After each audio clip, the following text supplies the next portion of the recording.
শুভ সকাল। আজ 23শে সেপ্টেম্বর মঙ্গলবার। জানিয়ে দেব গত 24 ঘন্টায় বেনাপোল বন্দর দিয়ে পার্শ্ববর্তী দেশ ভারতের সাথে আমদানি রপ্তানি বাণিজ্য এবং পাসপোর্টধারী যাতায়াত তথ্য। এছাড়া থাকছে ভ্রমণ ও বাণিজ্য ক্ষেত্রে রাজস্ব আয় এবং দেশীয় বৈদেশিক মুদ্রা ক্রয় বিক্রয় তথ্য। সাথে থাকুন। প্রথমে বাণিজ্য সংবাদ।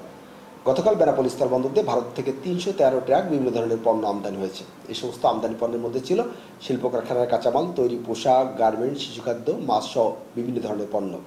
বাংলাদেশের পণ্য ভারতে রপ্তানি হয়েছে মাত্র 93 ট্রাক।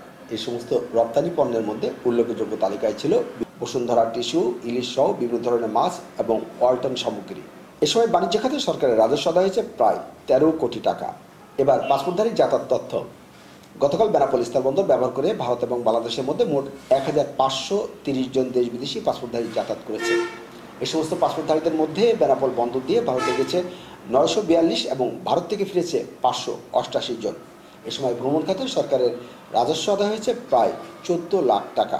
দেশীয় বৈদেশিক মুদ্রা ক্রয় বিক্রয় তথ্য। স্থানীয় মানিচারগুলোর তথ্য মতে আজ বাংলাদেশে 100 টাকার বিনিময়ে ভারতীয় রুপি মিলেছে 73 রুপি 10 পয়সা। অপরদিকে ভারতীয় 100 রুপির বিনিময়ে বাংলাদেশি টাকা পাওয়া গেছে 136 টাকা 50 পয়সা। প্রতি ইউএস ডলারের ক্রয় মূল্য ছিল 124 টাকা 50 পয়সা এবং বিক্রয় মূল্য 125 টাকা 50 পয়সা। সাথে থাকার জন্য ধন্যবাদ। নিয়মিত এ ধরনের তথ্য পেতে যুক্ত থাকুন আজকের কথা ফেসবুক পেজ ও ইউটিউব চ্যানেলের সাথে।